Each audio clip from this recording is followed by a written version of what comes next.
Hello guys, स्वागत है आपके हमारे यूट्यूब चैनल स्टडी अड्डा पे। तो आज की इस वीडियो में हम लोग पढ़ेंगे नेशनलिज्म इंडिया। जैसे कि हम लोग ने चैप्टर 1 नेशनलिज्म यूरोप में देखा था कि यूरोप में नेशनलिज्म की भावना कैसे आई लोगों में। तो उसमें हम लोग देखा था लोगों के अंदर सेंस ऑफ बिलोंगिंग था, तो इसी तरह से लोगों के अंदर नेशनलिज्म की भावनाएं। पर इंडिया में ऐसा कुछ नहीं था। इंडिया में पहले से ही कॉलोनिज्म था। कॉलोनिज्म क्या होता है? कॉलोनिज्म, जो अगर आपके देश में कोई दूसरा कंट्री आके राज करने लगे, उनका राज चले, तो उस चीज़ को कॉलोनिज्म कहते हैं। उसी के लिए वहाँ के लोगों ने एंटी कॉलोनियल मूवमेंट स्टार्ट किया। एंटी कॉलोनियल मूवमेंट जो उससे अपोज करते थे, तो एंटी कॉलोनियल मूवमेंट स्टार्ट किए। और बट इंडिया में क्या था, fact of colonialism differently, their experience were varied and the notion of the freedom were always not equal। तो इंडिया में क्या था कि उन लोग के लिए फ्रीडम का मतलब अलग था, और अलग अलग लोगों का अलग एक्सपीरियंस था, सबका अलग सोच था, लोग का बिलोंगिंग नहीं था आपस में। ये एक रीज़न था इंडिया में कि यूनिटी ना होने का। तो उसके लिए महात्मा गांधी ने बहुत ट्राई किया लोग के अंदर यूनिटी लाने के, बाद उन लोगों का हमारे से कॉन्फ्लिक्ट हो जाता था। तो इस चैप्टर में हम लोग पढ़ेंगे 1920 से जो भी चीज़ इंडिया में हुए उसके बारे में। तो चलिए हम लोग जानते हैं 1920 से आगे इंडिया में। तो ये हमारा first topic, the first world war, the Khilafat and non cooperation movement. जैसा कि in the year 1919 we see the national movement spreading to new area, incorporating new social group and developing new mode of struggle. हम लोग 1919 में देखा था कि new social group सब बन रहे हैं और इंस्टीट्यूशन हो रहे हैं। तो उसी वजह हम लोग देखे थे 1914 से 1980 तक वर्ल्ड वॉर फर्स्ट हुआ। वर्ल्ड वॉर का इफेक्ट हमारे इंडिया में क्यों हुआ? क्योंकि हम लोग के अंदर ब्रिटिश राज करता था और ब्रिटिश ने भी वर्ल्ड वॉर में भाग किया गया था। तो यहाँ पे आपको पूछ सकते एग्जाम में, what is the effect of world war first in India? तो यहाँ पे है कि the war created a new economic and political situation. जब वार था हमारे इकोनॉमिक में भी इंटरफेयर किया और पॉलिटिकल सिचुएशन में इंटरफेयर किया। तो वहाँ इंडिया के जो फोर्स सब थे, आर्मी फोर्स, उनको ब्रिटिश लोग ने लिया और फर्स्ट वर्ल्ड में लड़वाया। तो उससे डिफेंस एक्सपेंडिचर में खर्चा हुआ तो उन लोग के लिए वार में बहुत हम लोग का नुकसान हुआ। तो इसलिए उन्होंने लोन लिया, लोन को चुकाने के लिए उन्होंने टैक्स इंक्रीज़ किए हैं, तो कस्टम ड्यूटीज़ रेज किए। तो पहला इफेक्ट हुआ कि इंक्रीज टैक्सेस, एंड दूसरा इफेक्ट था कि जो प्राइस है 1913 में वो 1980 में उसका डबल हो गया। प्राइस जैसे कि मान लीजिए 1930 में किसी चीज़ का प्राइस था 20 रुपीज़, तो 1980 उसका प्राइस 40 हो गया, लगभग 40 का उसका डबल हो गया। और फोर्स रिक्वायरमेंट हुआ, मतलब कि विलेजेस से लोगों को सोल्जर में, आर्मी में जल्दी फोर्स से ली, बिना उनकी मर्ज़ी से आर्मी, जिसके लिए लोगों के अंदर बहुत ही ज़्यादा गुस्सा था। और उसी समय लोगों का खेती ख़राब हो गया था, इसी वजह से उनका अक्यूट शॉर्टेज हो गया, क्रॉप फेल हो गया। और उसी समय 1921 में एक बीमारी भी आया था, इन्फ्लुएंजा एपिडेमिक। इन्फ्लुएंजा एपिडेमिक एक बीमारी से जिसकी वजह से बहुत सारे लोग मारे गए, लगभग 12 से 13 मिलियन लोग मारे गए इस बीमारी से। इन्फ्लुएंजा एपिडेमिक जो 1921 में आया था, ये सेंसस है 1921 का, 12 से 13 मिलियन मारे लोग गए। उसी समय हम लोग के सामने एक लीडर आए जिसका नाम था महात्मा गांधी। उन्होंने अपना एक ऐसा सोच दिया कि लोगों को अंदर अच्छा लगा, तो उन्होंने सोचा सत्याग्रह। तो हम लोग आगे पढ़ते हैं सत्याग्रह के बारे में। जैसे कि महात्मा गांधी जानते हैं जनवरी में आए 1915 में, इन साउथ अफ्रीका से आए थे। तो उनका एग्जैक्ट डेट अगर जाना जाए तो 9 जनवरी को आए थे वो। और उसी दिन आपको मनाया जाता है NRI डे। NRI डे मनाया जाता है जो 9 जनवरी को बनाया जाता है, ठीक है। और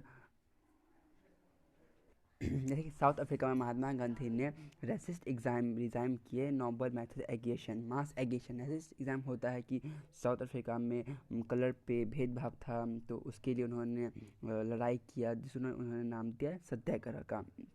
तो आखिर सत्याग्रह का मतलब क्या हुआ? तो हमें नाम से पता चल रहा है, सत्याग्रह, सत्य के लिए लड़ाई करना। तो सत्याग्रह का मतलब जैसे हम लोग जान लिए, तो उसमें लिखा गया है satyagraha emphasis the power of truth, need for search for truth. उनका मानना था कि अगर तुम सही हो और अब अगर तुम इनजस्टिस के लिए लड़ रहे हो, तो तुम्हें किसी भी हथियार की ज़रूरत नहीं है और बिना गुस्सा दिखाए तुम लड़ सकते हो। इसमें विंगनेस मतलब दिया है विनिंगनेस मतलब होता है अग्रेसिव, बिना एग्रेसिव हुए तुम लड़ सकते हो। सत्याग्रह could win the battle through the non-violence. This could be done by applying the constitutions of the oppressor. ये आप ऑपरेसर जिससे लड़ रहे हो उसके दिमाग को पढ़ के उसके साथ बात करके भी कर सकते हो, आपको उसके सामने लड़ने की ज़रूरत। महात्मा गांधी का बिलीव था धर्मा पे। धर्मा जो है एक पूरी धर्मा पे बिलीव था जो नॉन वायलेंस था, जो पूरी इंडिया को यूनाइट करता है। तो यहाँ पे दिया after arriving India Mahatma Gandhi ने क्या सब किया। महात्मा गांधी इंडिया में आए तो उन्होंने बहुत सारे काम किए। पहला उन्होंने चंपारण इन बिहार में आए, फिर वो खेड़ा डिस्ट्रिक्ट गुजरात में आए, फिर अहमदाबाद में आए। चंपारण बिहार में महात्मा गांधी 1917 में आए। 1917 में उन्होंने किया, जो पीजेंट सब थे वो स्ट्रगल कर रहे थे ऑपरेसिव प्लांटेशन सिस्टम। तो एक वहाँ पे लॉ था अंग्रेज़ों के द्वारा प्लांटेशन सिस्टम की, उन लोग को सिर्फ एक ही क्रॉप था वहाँ पे ही बनाना पड़ेगा उनकी लैंड पे। तो उसी के लिए महात्मा गांधी ने खेराम डिस्ट्रिक्ट में उन्होंने खेरा में उन लोग का खेरा के लोगों का क्रॉप फेल हो गया तो एपिडेमिक हो गया, तो उन्होंने डिमांड किया था कि अपने रेवेन्यू को तो ना पे नहीं करने के लिए, थोड़ा रिलैक्स देने के लिए, तो उस महात्मा गांधी उससे लड़ाई की है। और अहमदाबाद में उन्होंने कॉटन मिल वर्कर के लिए लड़ाई की है। तो उन्होंने इंडिया में आके बहुत सारे स्ट्राइक सब किए, उनमें हम भाग लिए।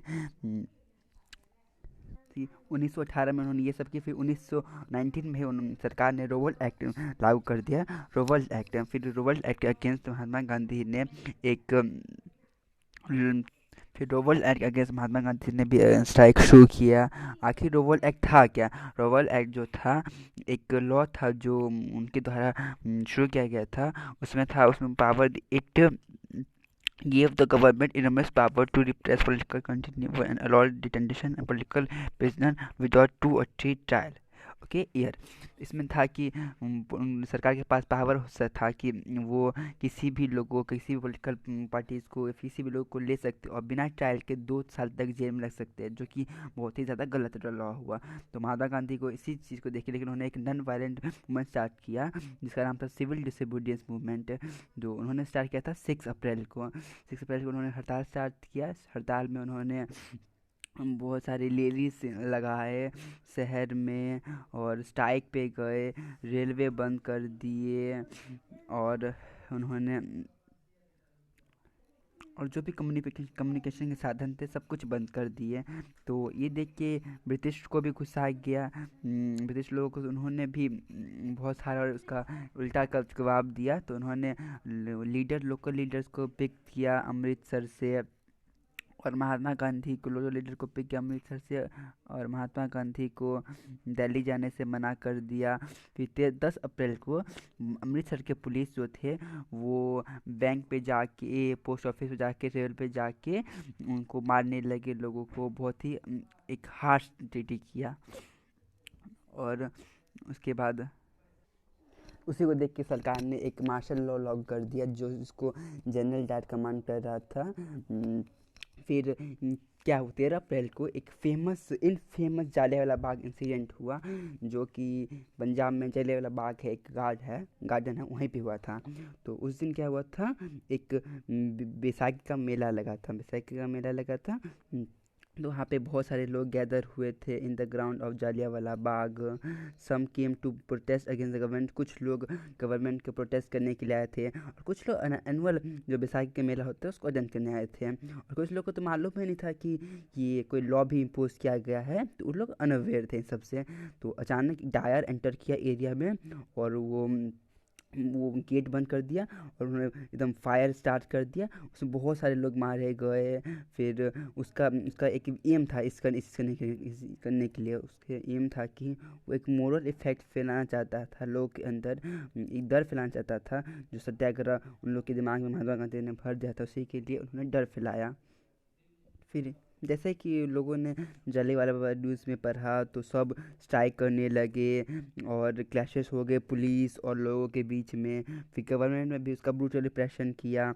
उन्होंने भी बिना दया धर्म दिखाए उन्होंने भी हमारे लोगों को फोर्सली रब नोज कराए ग्राउंड पे, सलाम करने के लिए कहा, और विलेज सबको बॉम्ब मतलब कि आग से उड़ा दिया, बम डला दिया, बहुत सारे लोगों का बहुत अत्याचार किया। फिर महात्मा गांधी को आखिर में मूवमेंट को बंद करना पड़ा। फिर ये होने के बाद महात्मा गांधी को रियलाइज़ हुआ कि ये सब जो मूवमेंट स्टार्ट कर रहे हैं वो एक छोटे बेस पे, उनको एक बड़ा ब्रॉड बेस पे मूवमेंट स्टार्ट करना चाहिए।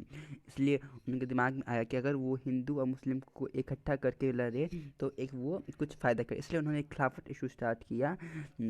खिलाफत इशू में था कि वो लोग मुस्लिम साथ दोस्ती करके वो फिर साथ में लड़े। जैसे कि हम जाने फर्स्ट वर्ल्ड में ओटोमन एम्पायर हार गया था, तो इस्लामिक कंट्री का जो हेड होता है खलीफा, तो इसलिए मुस्लिम लोग खलीफा के हेड थे, तो मुस्लिम लोग हार गए थे फर्स्ट वर्ल्ड वॉर। उनके लिए भी एक गुस्सा था अंग्रेज सब के लिए, तो इसलिए उन्होंने मुंबई में एक कमेटी स्टार्ट किया इन मार्च 1919, जहाँ पे उन्होंने young generation of Muslim leader like brother Mohammad Ali and Shaukat Ali, ये दो नाम है, इसको आप याद कर लीजिएगा, मोहम्मद अली शौकत अली, जो मुस्लिम हैं ब्रदर्स आपस में, और young generation of Muslim leaders है।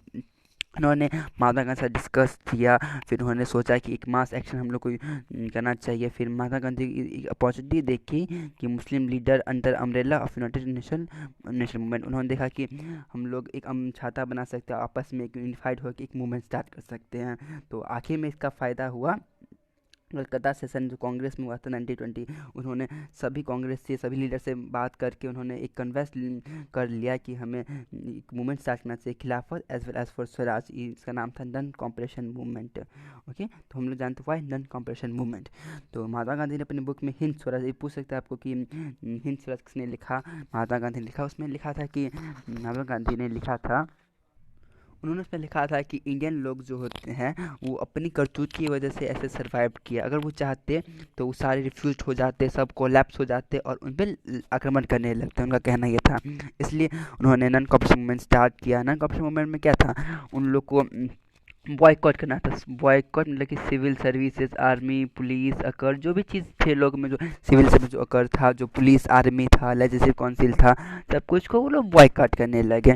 तो ये था उनका नन कॉपरेशन मूवमेंट। और through the summer of 1920 Mahatma Gandhi Shaukat Ali turn expansively mobilisation support of the movement. तो 1920 के बाद फिर महात्मा गांधी शौकत अली को बहुत ज़्यादा सपोर्ट मिला लोगों का, तो उन्होंने और उनका ये प्रोग्राम बढ़ते गया। फिर 1920 में कुछ ऐसी बात हुई कांग्रेस और मुस्लिम लोगों में, जो आपस में उन लोग को समझ नहीं आया कि क्या हो रहा है, मूवमेंट किसके लिए हो रहा है। तो आखिर में फिर ये नागपुर सेशन में सब कुछ क्लियर हो गया। फिर उन्होंने finally in non cooperation movement फिर अडॉप्ट किया, वो एक रियल नन कॉपरेशन मूवमेंट, और वो उन्होंने सब मिल के अच्छे से बात करके सब कन्फ्यूज़न दूर करके उन्होंने मूवमेंट स्टार्ट किया। तो अब तो हम लोग नेक्स्ट में पढ़ेंगे कि मूवमेंट में क्या हुआ, कौन सा पार्टिसिपेट किया और क्या था idea of non cooperation movement. जो टॉपिक नंबर 2 है, हम लोग नेक्स्ट वीडियो में पढ़ेंगे।